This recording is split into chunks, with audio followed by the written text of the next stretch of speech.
ሰው ዛሬ ቀኑ ስንት እንደሆነ ታውቃለህ? 22 ለምን ጠየቅሽ?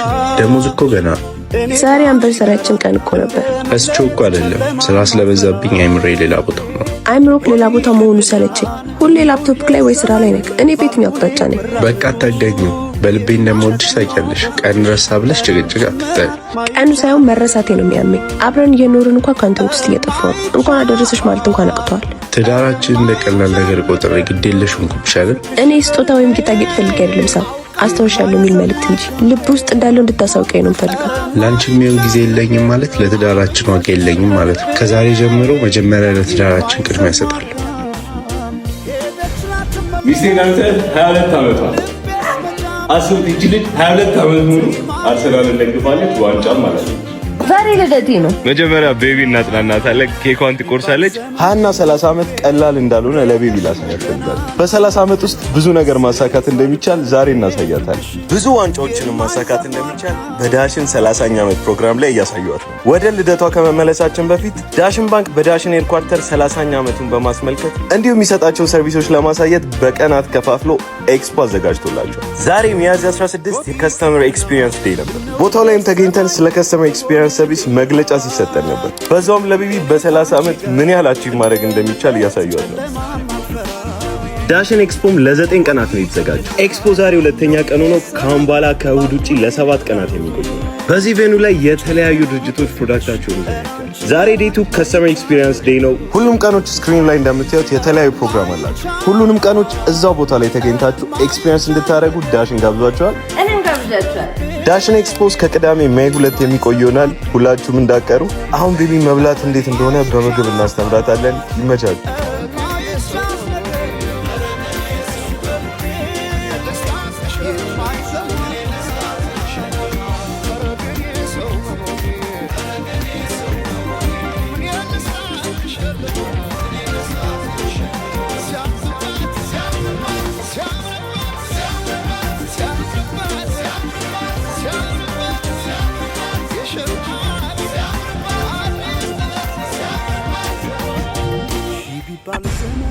እየወጣሁ ነው። ደህና ዋይ።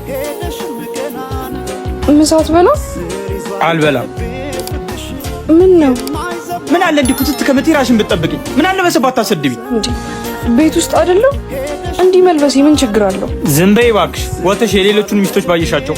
እኔ እኮ እንደ ቤቴ እንጂ እንደ ጎረቤቴ አልኖርም። ኦ እንደ ጎረቤቶቼ ምን አደረክልኝ ነው? እኔ መሆኑ ነው ወገኛ። አሁን እኮ ባለትዳር ነኝ። አስፈላጊ ካልሆነ ዘንጬ የምወጣበትን ምክንያት እስቲ ንገረኝ። አሁን ካለንበት ኑሮ እንዴት እንሻሻል የሚለውን ላስብ ወይስ ስለምዘንጥበት ልብስ ላስብ? ትዳሬ እንዴት አክብሬ መኖር እንዳለብኝ ላስብ ወይስ እንደ ልጃገረድ ልጅ ውበቴ ሌላ ተኩር? ይኸውልህ ሂብ፣ ትዳርን ማፍረስን መገንባት የምትችለው አንተ ራስህ ነህ። የሰው ወሬ እየሰማህ እየመጣ ትዳር ላይ ቤንዚል ባትጨምርበት ጥሩ ይመስለኛል።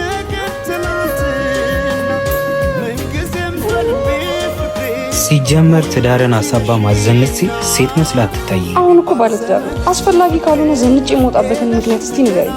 በትክክል የኔ ፍቅር ዊኬንድ ላይ የሚዘንጥበትን ልብስ አትገዛልኝ? አሁን ካለንበት ኑሮ እንዴት እንሻሻል የሚለውን ላስብ ወይስ ስለምዘንጥበት ልብስ ላስብ? የኔ ቆንጆ ትናንትና አይደል እንደ ገዛውልሽ? የራስህ ጉዳይ ነው። ትናንት የተደረገ ነገር ታስታውሳለህ? አድርግ ምልህን ብቻ ማድረግ ነው ካንተ የሚጠበቀው። ትዳሬ እንዴት አክብሬ መኖር እንዳለብኝ ላስብ ወይስ እንደ ልጃገረድ ልጅ ውበቴ ሌላ ተኩር?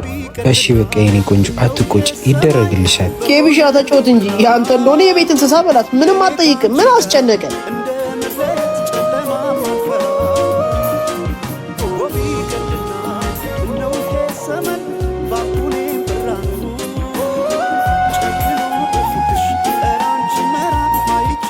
እንኳን ደህና መጣ።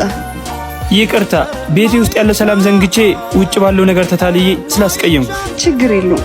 ትዳር መቻቻል አይደለም ደግሞ አውቀ ያደረግከው ነገር አይደለም። እረዳሃለሁ። ትዳራችንን ከመፍረስ ስለታደግሽው አመሰግናለሁ። ችግር የለውም። አሁን ግባና የሚበላ ላቅርብልህ።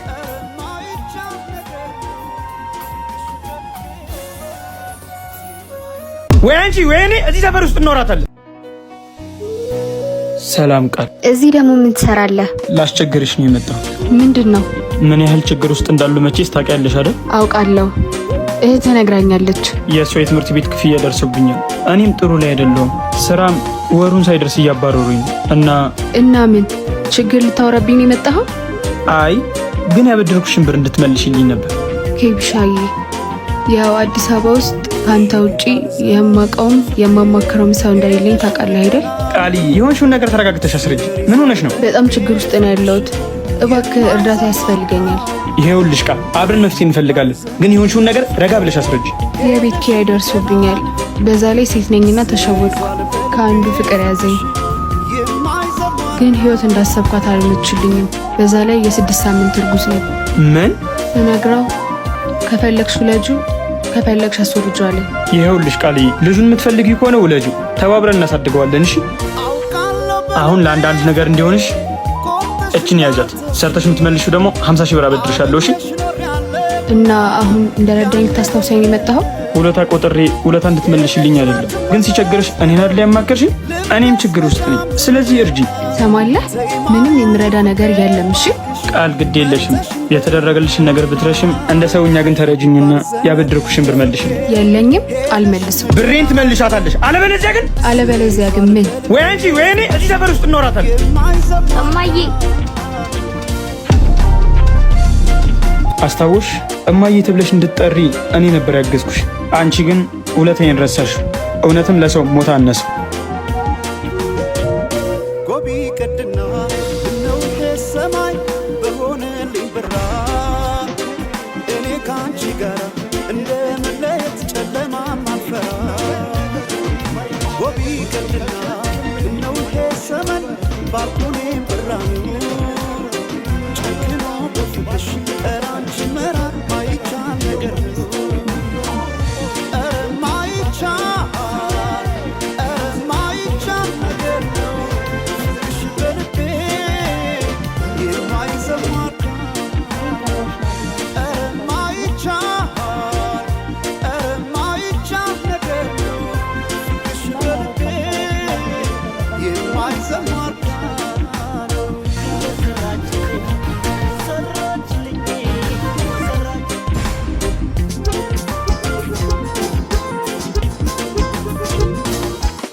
Cause